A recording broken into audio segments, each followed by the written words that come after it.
Howdy Beans, and welcome back to another exciting episode, or maybe not so exciting if you are me, of the Howdy Beans podcast. I'm your host, Luke the Elder Bean. Hope you're doing well, hope you're good, as per usual. Today we're going to be looking at, and I have to say this, and I'm sorry, Sean, I'm going to rob it from you.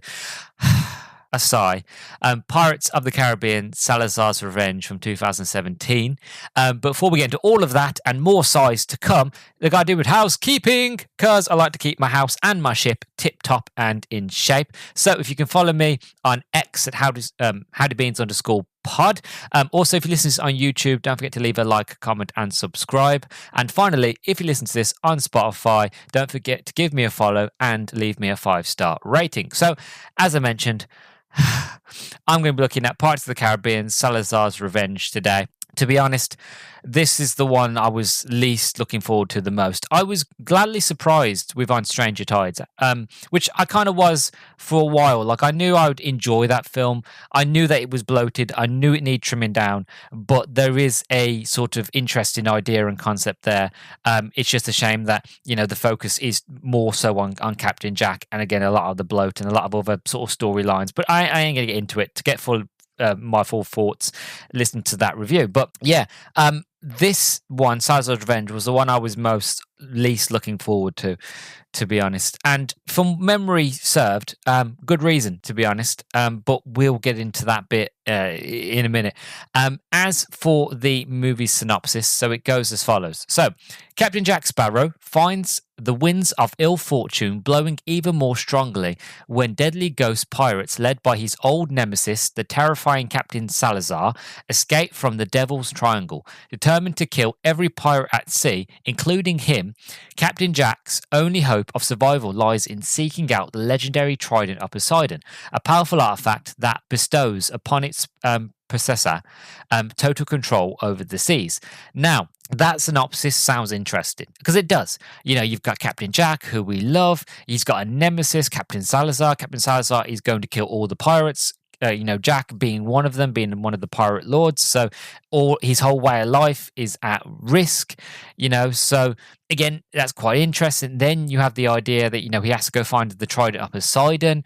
It's an artifact that gives you complete control of the sea, which again, that is what Jack has always wanted, really. He wanted, in the last one, he wanted to be a pirate forever, that he can, do the seas forever. And he realized at the end of that movie that, it's not about sort of living forever. It's about living for a code. It's about living for something. Yeah, but Jack is always basically trying to dodge death. He's trying to dodge his enemies or the people that he's wronged. So again, him having control of the ocean makes complete sense for Captain Jack as a character. So again, that whole thing sounds fascinating. So when you watch the movie, you're like, what was that? But again, we will get there. We will get there. Trust me, I will mention it. So as for the cast, we have, again, Johnny Depp is back as Captain Jack Sparrow, Jeffrey Rush back as Hector Barbosa, Javier Bardem, is Captain Salazar, which, again, I will admit, I think Javier Bardem does a really good performance here, to be honest. Orlando Bloom is back as Will Turner, only as a short cameo, by the way, but he's here. Brendan Twilwaits is Henry Turner, Will's son. Carla Scodelario, sorry if I butchered your last name, she's back. She is playing Carna Smith. Kevin McNally is back as Mr. Gibbs. Goshilich Ferrara is playing Sasha, David Wenham as Scarfield, and Stephen Graham is back as Scrum. So that is your lot of cast. As for the production, so I've split it up into development and filming. So it goes as follows. Shortly before the release of On Stranger Tides, the cast and crew of the fourth film were told to set aside time in the near future because Walt Disney Pictures intended to shoot a fifth and sixth film back-to-back. However, it was later stated that only a fifth film was in the works, with Terry Rossio writing the script for the fifth film without his partner, Ted Elliott. Rob Marshall was rumoured to return to direct, but declined after choosing to direct Into the Woods in 2014. After Marshall passed on the film, many directors were rumoured to take over. Gore Verbinski, who was responsible for the original three films, felt that there's no reason of that than financial in making the film. I completely agree with you there, buddy. The eventual shortlist included Friedrich Bond, Rupert Sanders, and the eventual choice, Norwegian film duo Joachim Ronin and Espen Sandberg. The studio chose them based on their Academy Award nominated High Seas film, Kon-Tiki, never heard of it, and their ability to work with a limited budget. Rossio's script was discarded in 2012, and the writer stated that a major reason was its use of a female villain, which made actor Johnny Depp, quote, worried that it would be redundant to Dark Shadows, which also featured a female villain, end quote. In January 2013, Disney hired Jeff Nathanson to work on a script. Nathason's script featured the Trident of Poseidon, loosely based on the Trident of Neptune from Rossio's unproduced screenplay. Ronning and Sandberg said that they were particularly moved by Nathason's funny and touching script, which convinced them to sign to direct in May. Ronning believing that the script was all there, but needed scenes to carry the tradition of Gore Verbinski to bring the emotional core and big action set pieces. In August, Roning and Sandberg revealed that the title would be Dead Man Tell No Tales, which was the title that I knew for years until it was changed, and that it would be both a standalone adventure and tie into the overall mythology of the series. In the following month, producer Jerry Bruckheimer said, "We have an outline everyone loves, but the script is not done," explaining that the release would be postponed beyond summer 2015. The studio questioned Depp's bankability following the financial losses of The Lone Ranger, and the screenplay's first drafts were not approved by Walt Disney Studios chairman Alan Horn, who was concerned about the finished product. Bruckheimer revealed that script and budget issues were behind the delay and that Nathanson was at work on a second draft, based on a well-received outline saying they needed a script and budget everyone would approve. Depp was also invited to collaborate on the script, with the actor believing it would be the last of the franchise and wanting to end it right. After the script was accepted, the film was officially greenlit by Disney in July 2014 and was planned to release on July the 7th, 2017. The directors were inspired by the first film, The Curse of the Black Pearl, stating that the original is thrilling, but above all, a comedy with heart. Well, I don't know about that one, but it has got comedic moments, but I wouldn't say it's a comedy. Anyway, I wanted to reinvent the structure and the dynamics between the characters. In addition to recapturing the best of the previous franchise installments, the director had the works of Charlie Chaplin and Buster Keaton in mind when crafting the tone of the film. Oh, well, that explains why Depp was the way he was in this movie. Anyway, the pair wanted the film to be the most emotional, not really, of the series, and to explore the roots of Jack Sparrow. They should have done that in the prequel. Anyway, sorry. They decided to use Jack's compass as the key to unlock Salazar from his hellish prison in the Triangle, and tone down some of the fantastic elements to ground it, even in the Pirates of the Caribbean universe. Again, bad idea. Anyway, Jeffrey Rush argued that the pair brought Euro sensibility to traditional Hollywood franchise thinking, while Orlando Bloom believed that they had recaptured the simplicity and charm of the original film. Bruckheimer also said that the film recaptured the spirit of the first film after they previewed the picture, as well as how Will Turner's son and the search for his father was the backbone of the story. Chaos Soldino, again, sorry for butchering last name, said that the producers wanted to take the franchise back to its origins, with a story that gave characters a conclusion while opening new possibilities. Along with the directors and writers, many of the crew members were new to the franchise, replacing those who had served on the previous 4 films, with the exception of Bruckheimer, costume designer Penny Rose, and executive producer Chad Oman. So there's a lot to break down there that I disagree with. Again, the Charlie Chaplin, Buster Keaton, that was the tone they had for the movie. That explains why Johnny Depp feels like a complete fool in this movie. Not to besmirch Charlie Chaplin or Buster Keaton. They are absolutely brilliant and masterclass in their work. They are artists. They are geniuses. I love them. Again, not to besmirch the name at all. But going off that inspiration and going the route they went with this movie really made Captain Jack Sparrow he was more of a bumbling fool. He was more of a drunken idiot. He was kind of like he'd lost his legacy. He was no longer a feared pirate. He was a fool, and that to me that sounded that was really disheartening, and to me was a very sort of a discredit to me as a fan of like, you've loved this guy all this time. Now we're going to disperch his name and make him an absolute idiot. And to me, that was a real heartbreaking thing that they do. Also, again, the whole thing where like they wanted to ground it, even in the Pirates franchise, they wanted to get rid of the fantastical element, which is again the whole point of the adventure. Was the whole point of the Pirates franchise is even in the first one, yes, even though the first film was grounded, it still had dead people on a ship. You had Captain Barbossa and about cursed Aztec gold and all this. Like, yeah, it was grounded, but it was still fantastical because it's meant to be. It's an adventure series. If it was grounded, it would be on the lines of Master and Commander sort of thing. Those sort of movies that were very grounded, very real. But it's not like that. It's an adventure movie. So the idea of wanting to ground it was like, why? So yeah, many questions. But again, it comes with a sigh. This movie comes with a sigh for me, real big sigh. And I'm borrowing extra sighs from Sean from Review It Yourself because I don't think I can sigh as much when it comes to this movie. Anyway, as for filming, so directors Jock and Rowan and Espen Sandberg originally stated that shooting would take place in Puerto Rico and New Orleans, and Bruckheimer had previously mentioned that there might be a sequel or sequence in Louisiana.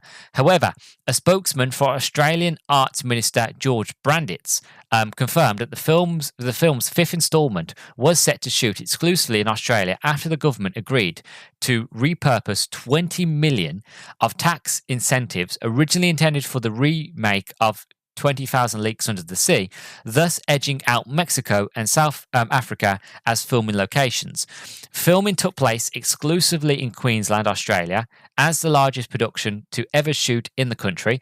Village Roadout Studios and the Whitby Day Islands were originally and officially confirmed as filming locations on January the 1st, 2015.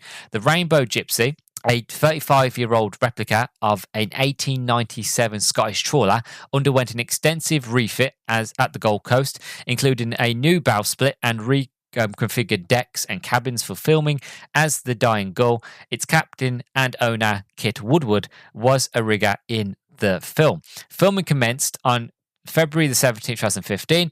Ship scenes were filmed in front of a giant outdoor green screen in Helensvale, while a film set in the form of a village was built in Munsland.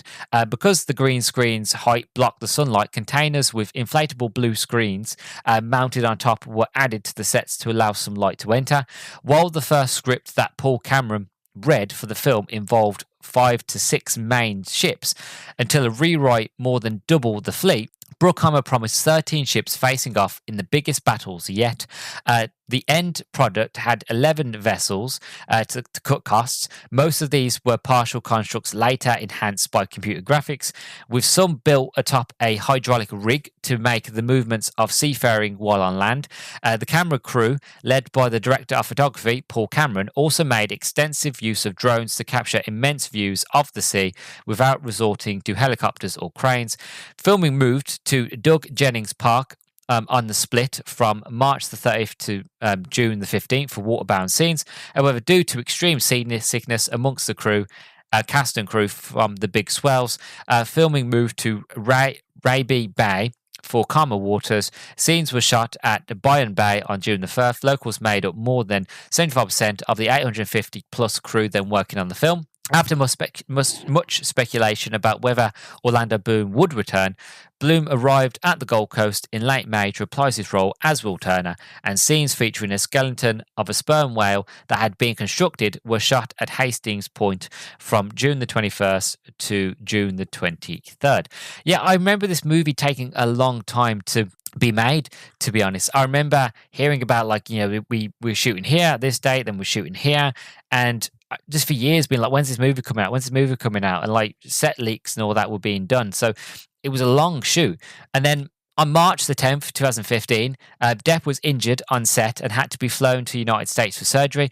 Due to his absence, filming stalled completely, and 200 crew members were forced to stand down for 2 weeks. After finishing all they could do without Depp, Depp returned to set on April the 21st, and in June, Kaya was injured on set along with a stuntman. In early July, dismantling of the sets at the Spit had begun. Most of the cast and crew had finished on July the 8th, and a wrap party was held on July the 11th. Filming then moved on to Whitby Bay for the final shot on July the 21st, 2015. Roning announced that filming had wrapped after a 95-day shoot. After nearly a year in post-production, reshoots and additional photography was conducted in Vancouver, Canada from March the 24th to April 13th from 2016 under the production title of Hensel Additional Photography. So yeah, this film took a long time to finish. But one of the things that I love about the Pirates movies in general is the fact of, yes, they take a long time to shoot, but they use practical. Whenever they can, they use practical effects. They actually build the ships. Yes, granted, they're ships that are on rafts, but there are real ships. And I've always loved and commended this series for that, is the fact of they put so much effort into making sure it feels real, to make sure it feels like you're actually on a ship at sea. So I do commend it for that. But yeah, this movie, I'm not excited for it going in. I'm going to try and do what I do for everything that I review, is I'm going to go in empty. I'm going to give it the sort of judgment of the doubt. Again, who knows? In hindsight, I was a younger man then in 2017 when I watched this movie. I was in college. So, it's 2025 now. I'm 27. I've aged. I've matured. My brain chemistry has more than likely changed.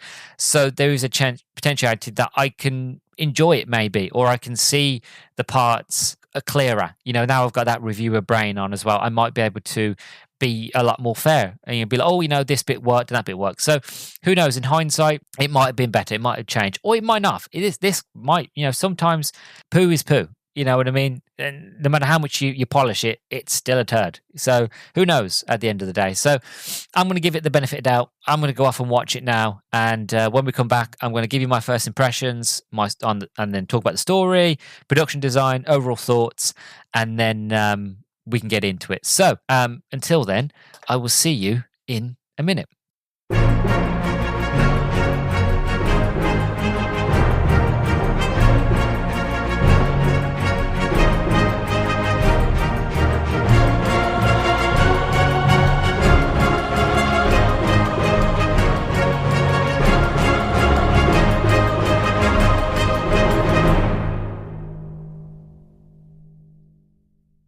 And welcome back, everyone. So I've now watched Salazar's Revenge, and I'll be honest, I put this off. I really, really did. I wasn't interested in watching this film. Like, usually a bit of a peek behind the curtain. When I get round to playing a game, reading the book, watching a movie, whatever it is, once I've done the introduction, I'll then go off and I'll watch the film and I'll begin. And I'll usually sort of do the actual review part the same day I do the introduction. But with this one, I didn't want to. I was just like, I know I have to do it because I've done the intro, but like I wasn't excited for it at all. I actually looked back on my phone when I did the post letting know everybody that I was watching the film, and that what's the word I'm looking for? Like, if anybody had any sort of thoughts and feelings on the movie. That was the 17th of June.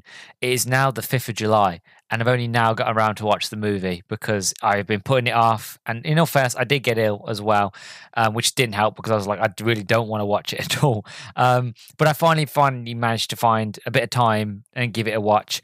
And I've got a few conflicting things, to be honest, because at one stage I'm sitting there thinking, this is not that bad.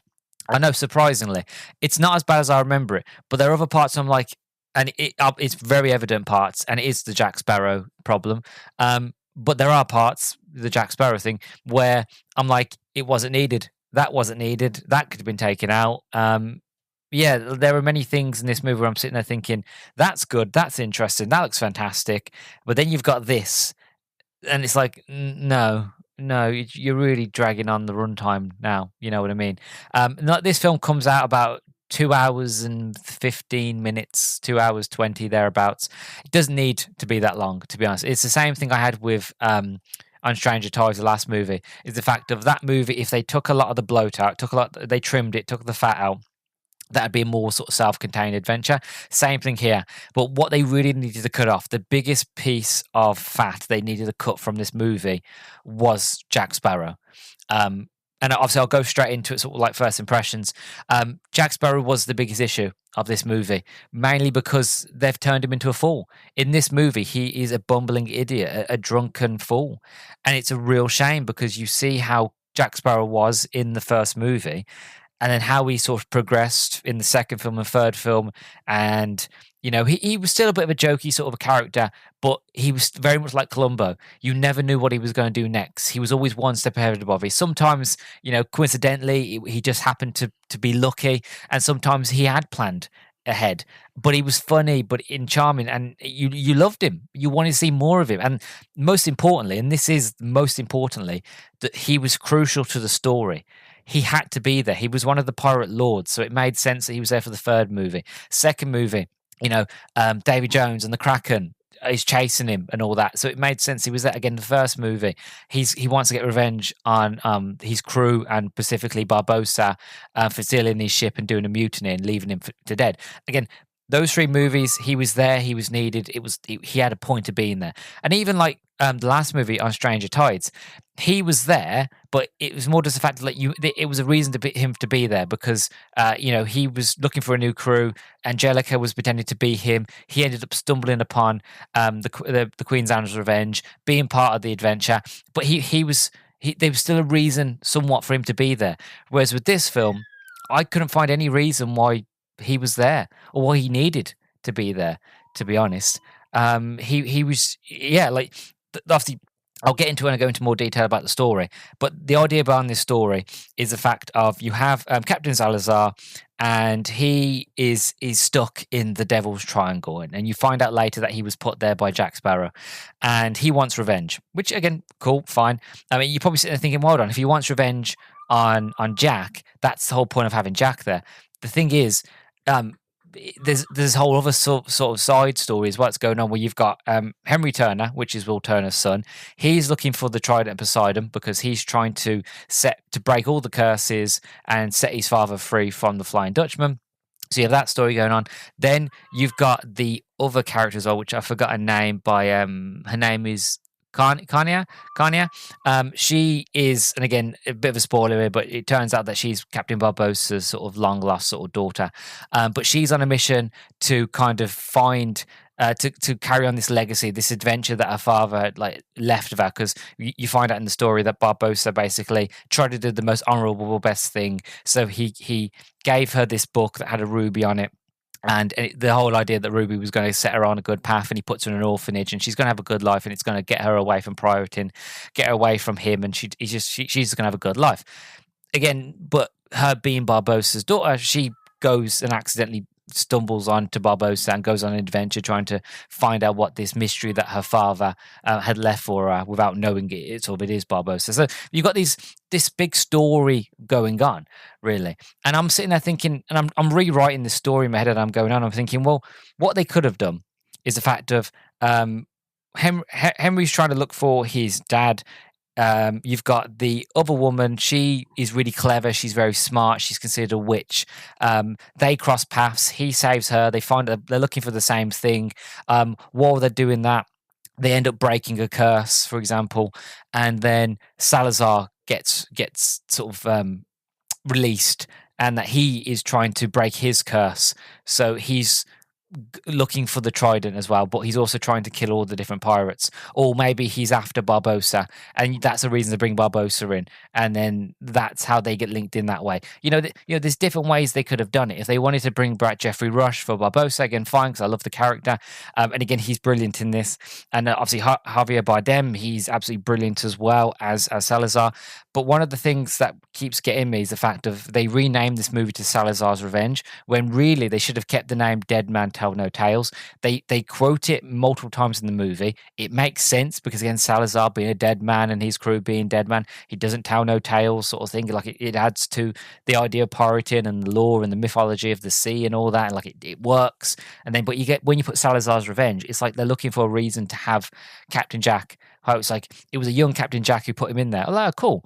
Because like one of the guys at the beginning of the movie, Will's on. He is a navyman. He's on a British ship that gets sort of taken out by sort of Javier Bardem, sort of Captain Salazar, and on the ship, it's like he gets put in the brig because he knows all the myths and legends. Again, all this time he's been trying to sort of save his father, so he's looking for all the myths and legends of the sea, a way to kind of break his father's curse from the Dutchman, and he sees the devil arches, and he goes, no, don't go there. Don't do it. And they don't listen to him because he's just a ship. Maybe he's like a cabin boy. So he mutinies. He's like, no. So he tries to knock a few sort of soldiers out. He tries to take control of the wheel. They don't listen to him. They follow a pirate ship into the Devil's Triangle. They get all killed, and obviously Salazar leaves one man alive. But before that, when the boy's put into prison, he sees there's loads of posters of wanted posters on the floor, and one of them is Jack Sparrow. And the other guy in the cell next to him looks at him and goes, "Oh, Jack Sparrow, he's a myth, he's a legend. Like he's gone, like he's dead. He's an unmarked grave somewhere." And to be honest, I would have been fine with that. I would have. Because we've had enough of Jack Sparrow. Whether Jack Sparrow is dead or not, if the story is that, if some people are telling stories that Jack Sparrow is dead, okay, fine. Or someone's saying Jack Sparrow is a myth, he never existed.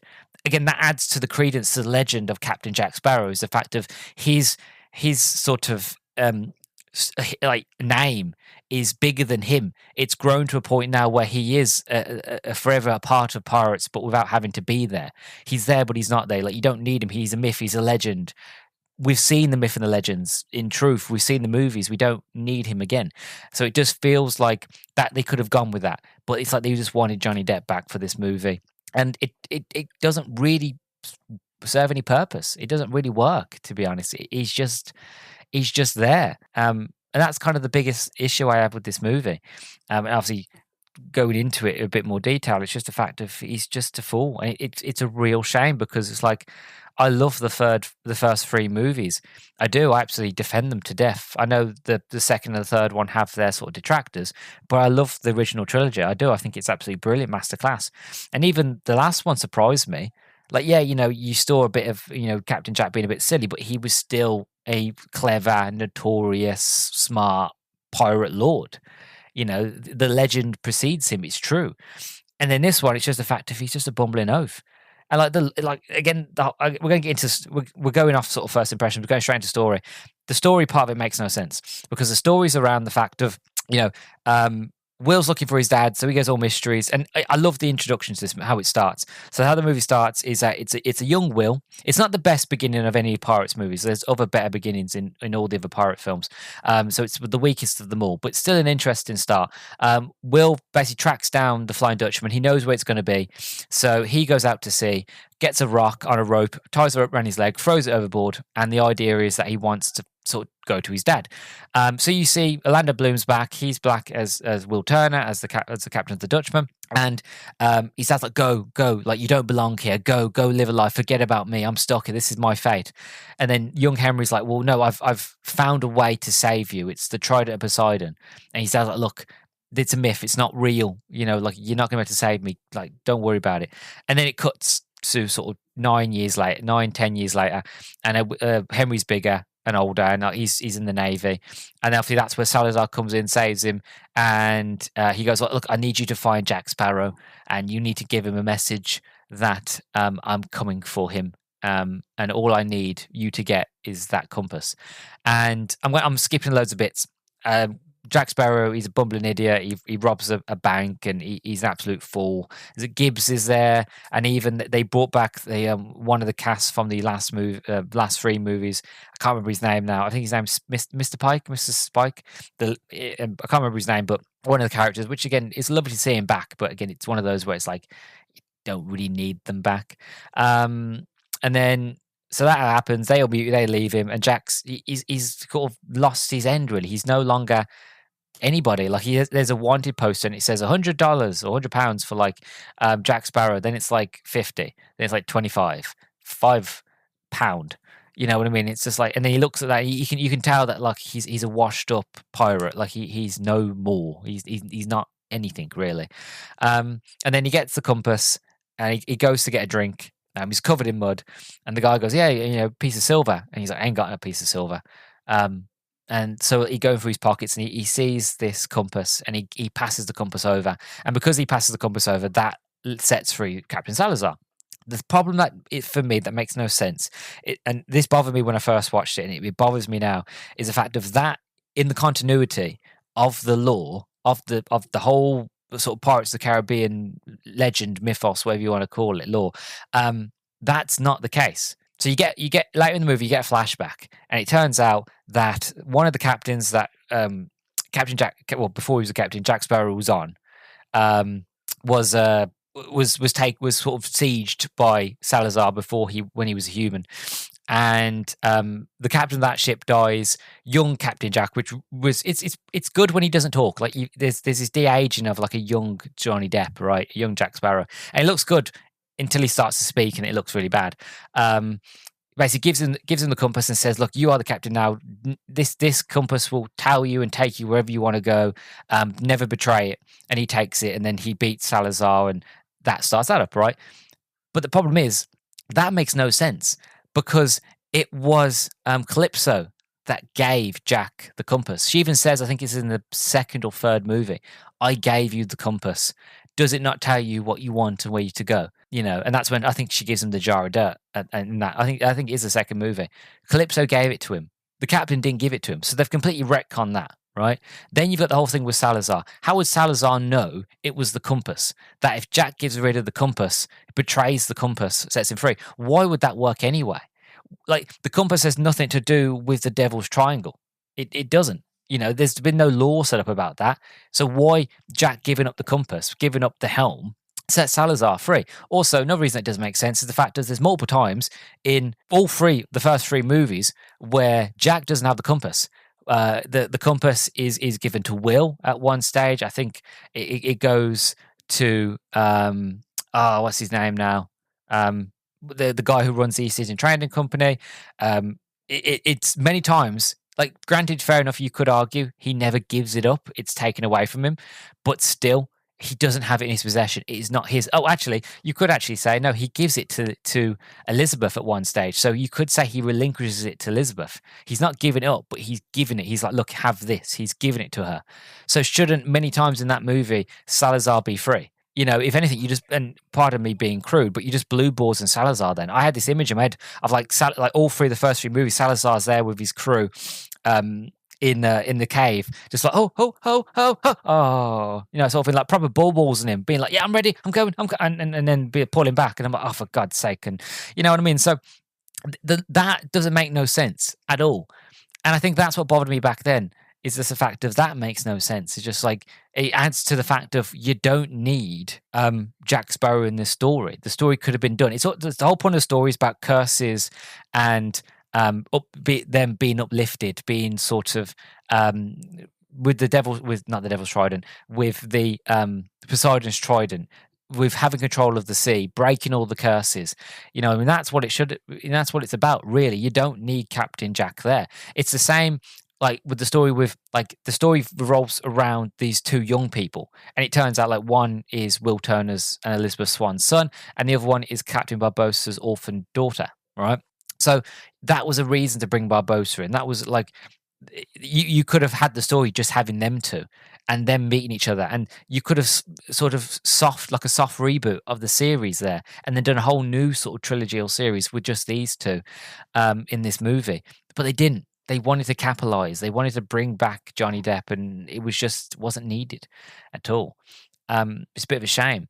But the parts that aren't got Johnny Depp in, they work. They're the interesting parts. Those are the parts where I'm like, I like this. I'm interested in this. Like Javier Bardem as Captain Salazar is absolutely brilliant. He's fantastic. Like he's really, really good. Like he's a class act anyway. Like if you've seen No Country for Old Men, you know how good he can be when he's smiling. And he's being creepy, but at the same stage, like he is dangerous. Like I knew straight away that Salazar was a threat, that he was danger, that he wasn't just villain of the week. He was a threat to all pirates, and he was in before he was bested by Jack. He had killed thousands of pirates, and he was a real in his mind a hero, but he was a menace to pirates. He was ready. He almost eradicated them all, so he's a danger. You know what I mean? I believe that not just because it's Javier Bardem, but the way he carries himself, the way he looks, and the design. How like you've got his crew are undead, but they're ghosts, they're spirits. So like some of them in the blast while they were getting their ship was getting sort of destroyed, were getting blown to bits with shrapnel. So when they come back as ghosts, there's only bits of them. There's literally one bloke who is a jaw and a hand and a foot. And the rest, and there's nothing else in between. You know what I mean? There's one guy who's missing the top of his head. He's got his jaw, and he's got a big hole in his rib cage. You know, there's all loads of different ones, and it's cool. And you've got these like zombie sharks, which is really really fantastic, and we only ever get to see them once, but that's really cool as well. And it just adds to this, to the myth and to the legend and these dead men, and it reminded me a lot of the first movie. And with when you first see like the Curse of the Black Pearl, and you get to see the dead crew and the sort of the skeleton sort of men. Obviously, they're a lot more fleshy, as more zombie like, but still. It adds more to the sort of the mythos and idea of Pirates of the Caribbean, and which again I love. But yeah, like it's just a shame those bits that worked, and those that didn't work, it was just like, oh god, here he's there again. And I never thought I'd say that because it's Captain Jack. I love Captain Jack Sparrow. I do. I'm a huge Captain Jack fan. I'm a huge Johnny Depp fan. In my mind, he can do no wrong in terms of when he makes in roles and movies and stuff like that. But again, I'm not saying that he's phoning it home. I'm not saying that. It's just the fact of the direction that the character is taken in this. It's just the fact of it's really hard to watch the last sort of 3-4 movies and then to watch this one and go, that's not the Captain Jack I know. I get it. The whole point of the story is that he's meant to be at his last, at his end, really. You know, he has a crew of about 4 or 5 people. He has a ship, but it's sort of marooned on an island, like it's moored up, like it's not on the ocean. It's a tiny little dinghy. It even creaks and rattles like it's made, like it's rust, like a rust bucket, right? He's not the man he used to be. He's a drunken fool. He's an idiot. He's constantly screaming and shouting all the time. And like he's doing things where it's like Captain Jack wouldn't do that sort of thing. Like he's saying, like they rob a bank, which again reminds me very much of Fast and Furious when they robbed the bank in I think Brazil or Rio. Well, Rio is in Brazil, but you know what I mean. Like when they robbed the bank there, and they got the cars and they're pulling it. There's a cool action sequence where they're pulling the bank and actually end up pulling the whole building through this little sort of town. And again, really really cool scene, really interesting. Reminds me very much of like again the adventure side of Pirates of the Caribbean. But then when Jack turns up, he's just like, oh god. It's just a big sigh. It's a real shame. It really, really is. And that's the bummer for me about this, is the fact of there are parts that are great. Javier Bardem is brilliant. It's great to see Barbossa back. Again, his character, how he's evolved, how like after the events of the last movie, he now has control of a fleet of pirate ships. He's now like a pirate king, so to speak. He is the ultimate pirate. He's everything that he ever wanted and more. And like he even still has Blackbeard's what was it called now? Blackbeard's sword. That he has control. And there's even a really cool scene where Jack is carrying the bottle still of the Black Pearl, and Barbossa's like, look, I'm the only one that can set that free. And he does. He stabs the bottle. The ship gets bigger and bigger and bigger. It's like a small little scale model, and he grabs it, throws it in the ocean, and then you've got this wonderful scene where you get like the resurgence of the Black Pearl, and it's absolutely gorgeous, absolutely beautiful. And I love the lore of the Black Pearl and how it was like sunk and it was on fire and it was raised from the depths by Davy Jones. Absolutely, I love the Black Pearl. So that's a great scene, and again, it all makes sense why Barbossa's there, but it's just the fact of Johnny Depp and all that. It's like you don't need to be there. Like I said, Orlando Bloom's back in it again, but he's only in it a little bit at the beginning, a little bit at the end. Again, Keira Knightley's in it as Elizabeth. Again, she's just at the end. Like I don't think she actually says anything. She just hugs and kisses Will, and that's about it, really. And it's like, okay, you brought them back, but like the two new sort of characters, who is Brenton Tolwaits and Kaya Scalaria, again, who plays Henry Turner and Karina Smith. Two fantastic actors, and I'm sure I've seen them in other things as well that do really, really well. They were interesting. I wanted to follow them. I wanted to see more. And like now that like Henry has saved his dad, Will. What adventures is he going to go on? You know, Will and like there's a bit of a love interest between them two.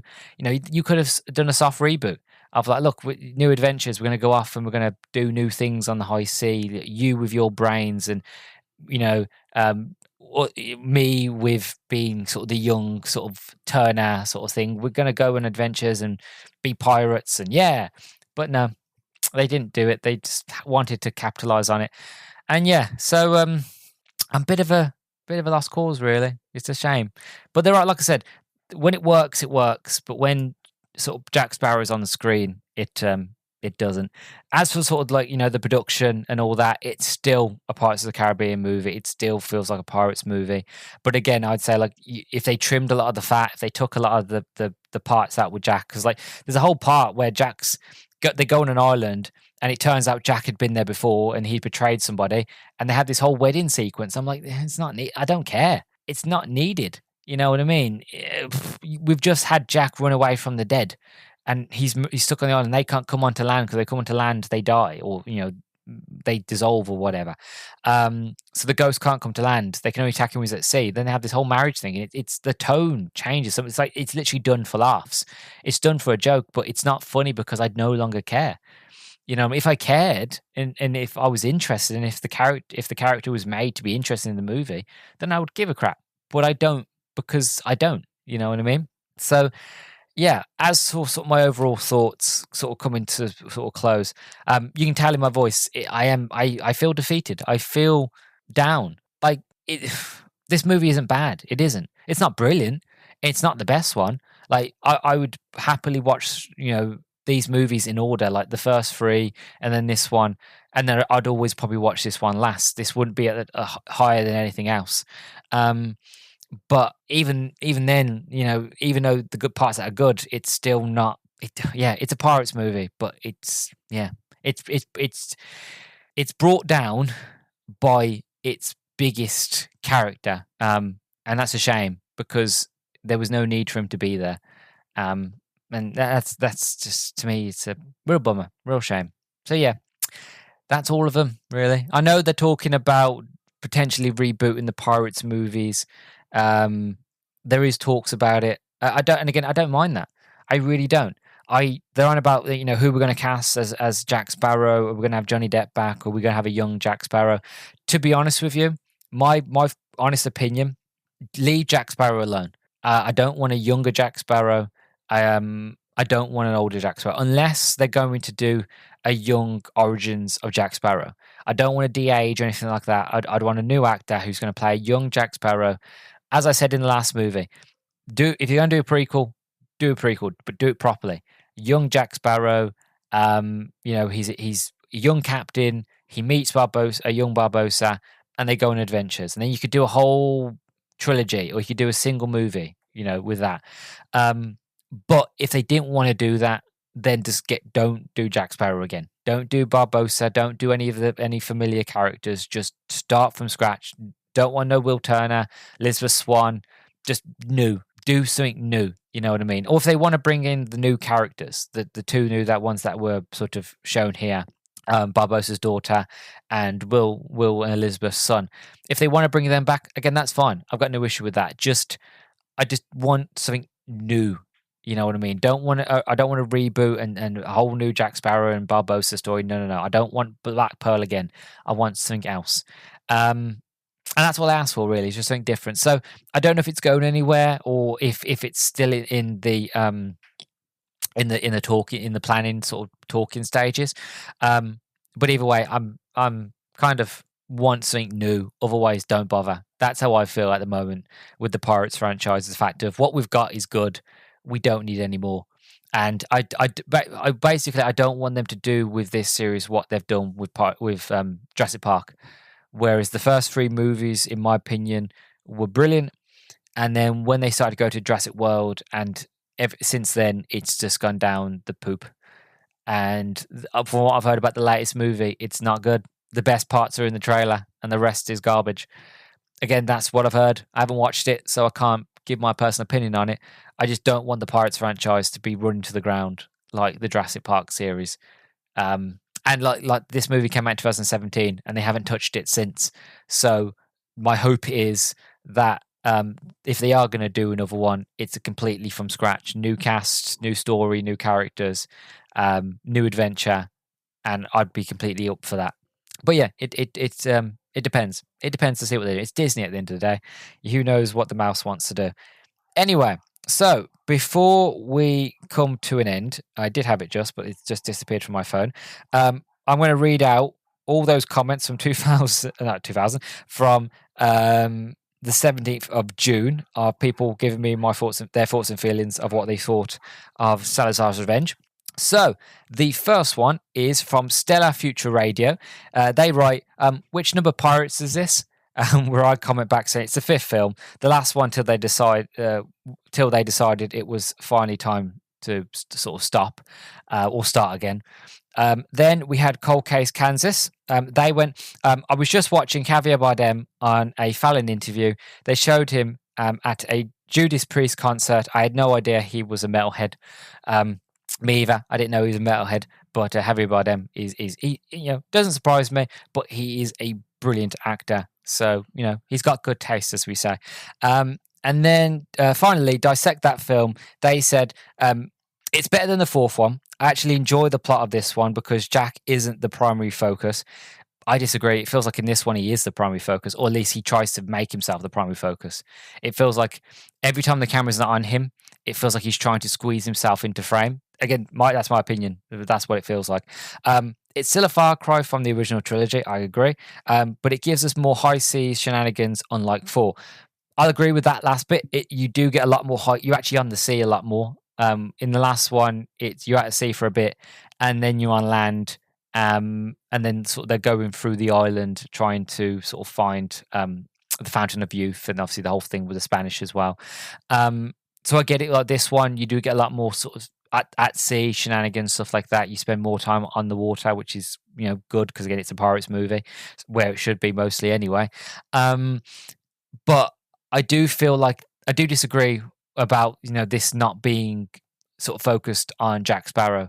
It feels like it is. It does to me anyway. Like every time the camera's not on him, it just feels like he's off camera, but like he's kind of sitting there rocking back and forth, being like, "This camera's not on me. I've got to be center of attention." So like as soon as the camera's on him, he's like, "Ha ha ha ha ha ha! Me, remember me? I'm funny. You like me? I'm the face of the franchise." And yeah, and then the camera goes off him, and you can just see he's like, you know what I mean? So I disagree. I feel like even though he's possibly not the focus, it feels like he is the focus. It feels like he just takes a lot of the screen time.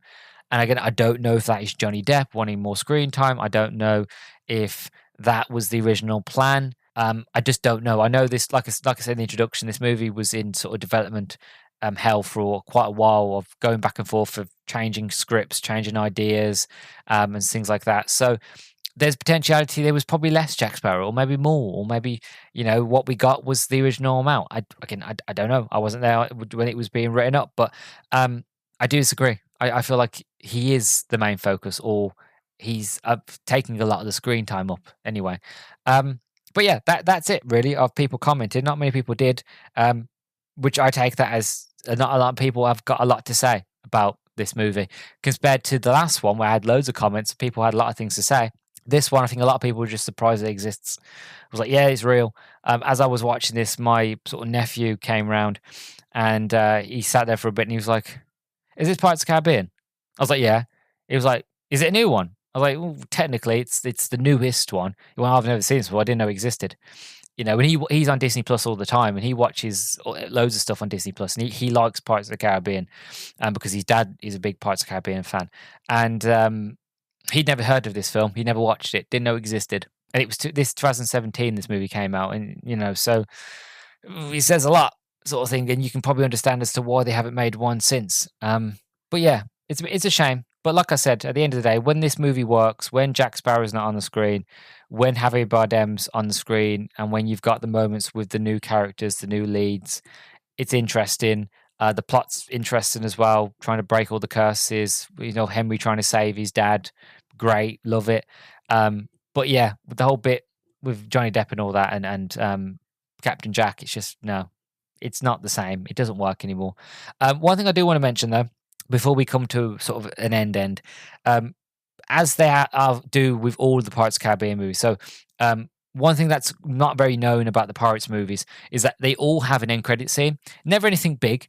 Normally, it's to set up what's come and go in the next movie. So, like for example, in the Curse of the Black Pearl, there's a short shot of the cave where all the sort of jewels is, the Aztec gold is, and there's Jack the monkey. He's going in there. He's going around. He goes into the chest and he pulls out one of the coins, and then he looks at the camera and he screams and he turns undead, and that adds why in the second movie, in the third movie, why Jack goes, he's an undead monkey, he can't die, because Jack has one of the pieces,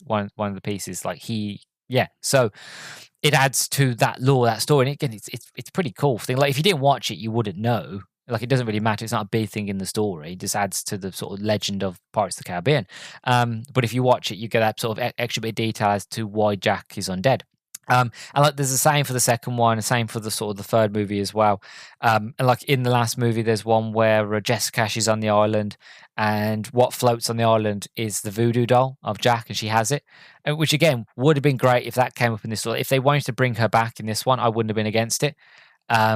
But again, she wasn't. But again, it's one of those sort of little short things.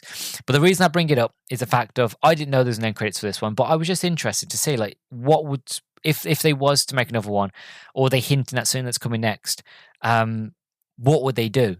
And then so I skipped to the end on Disney Plus. I got all the way to the end, and I found that there was an end credits. And I'm just going to sort of tell you verbatim what happens. Because they're obviously not going to do anything with it, and I'm glad they're not going to do anything with it, because I just feel like they'd ruin it and it wouldn't make any sense. Or maybe it would. It depends on which way they go with it. So the camera pans out and on a window, and it's a stormy, windy night. And as the camera pans out, you see Elizabeth and Will asleep in bed, and Will's lying there, and then you hear this like dum dum dum dum sort of noise, and the door starts to creak of the bedroom slowly open. And then you see a shadow that comes in, and it's a very familiar sort of shadow. And still you hear the dum dum dum dum as like a leg and a peg, dum dum. And the camera you don't see it, but you see the silhouette. And then the camera pulls back to Will, and then it shoots up quickly, and there's a claw in the air, and it comes down. And as it comes down, Will wakes up and he looks around, and no one's there. And then he turns back around and he cuddles Elizabeth, and they have a little cuddle and a kiss. And the camera pans down to the floor underneath the bed, and there's barnacles and slime on the ground. And then it ends with a laugh, obviously hinting at the return of Davy Jones. And it's one of those where I sat there and I watched that, and I sighed of like, oh, I'm so glad they didn't do that. I'm so glad this movie wasn't successful, because that's the route they would have went. I know Disney. If this movie was successful, they would have. Again, I love Bill Knightley. I love Davy Jones. I love his portrayal of Davy Jones. Brilliant character. But he belongs in those two movies. He had an incredible send-off. I did a whole breakdown of his love story, of his arc and all that in my review of At World's End. He had a good end. You don't need to bring him back, but they would have. And then they would have tied that in with Will. They would have tied that in with. They would have brought back Elizabeth, and then they would have brought back Jack, and then the whole advertisement campaign would have been, oh, remember your old favorite classics? They're now back in a new adventure. Captain Jack, Will Turner, Elizabeth Swann. They're all back together now. And then we've got their biggest foe, which is Davy Jones. He's back, and you love Davy Jones, and that's what it would have been. So I'm so glad this movie wasn't successful, because that would have been our future. That's what we would have had, and I'm so glad we didn't. Not that I'm against them ever doing it. If they ever wanted to bring him back, fine, but bring him back in a new original story. Don't just bring him back just for the money. And that's what it would have been. It would have been for the money. because the Pirates are like $1 billion franchise. They would have bought him back for the money. You know they would have, because it's Disney at the end of the day. So yeah, that's the end credits. I just wanted to mention that. So yeah, so that's it really. Until they make another one, I'm done with the Pirates movies. It's a shame it ended like this, because there was glimmers of greatness, of good in this movie. They just got lost in the sea of Jack Sparrow. It's a shame, really. But overall, like, I love the first three movies. I can wax lyrical about them all day, every day, and I did in 3 episodes. So if you haven't listened to them, go back and check them out either on Spotify, YouTube, or wherever you find sort of podcasts. Go back and listen to them, because I had a fantastic time watching the first three movies. Again, on Stranger Tides, that again really surprised me. It's again not brilliant, because it needs a lot of fat to be trimmed, but it works and it's interesting and it's a lot of fun and it's a good pirates adventure standalone sort of story. But this, yeah, it is. Yeah, it's just a shame it had to end like this. But I'm rambling on. I'm repeating myself, so I'm going to end this up nicely. Thank you very, very much for listening to this episode. If you've been listening to all of my Pirates episodes, again, I greatly appreciate it. I hope you've enjoyed this adventure. I hope you enjoyed this journey. As I said, if they do make another Pirates movie, I most definitely will cover it. But until then, please go back and check out the other episodes, check out all the other things that I've done. And yeah, I will catch you in the next one. So I've been your host, Luke the Howdy Bean. You've been listening to the Howdy Beans podcast, and I'll see you all very, very soon.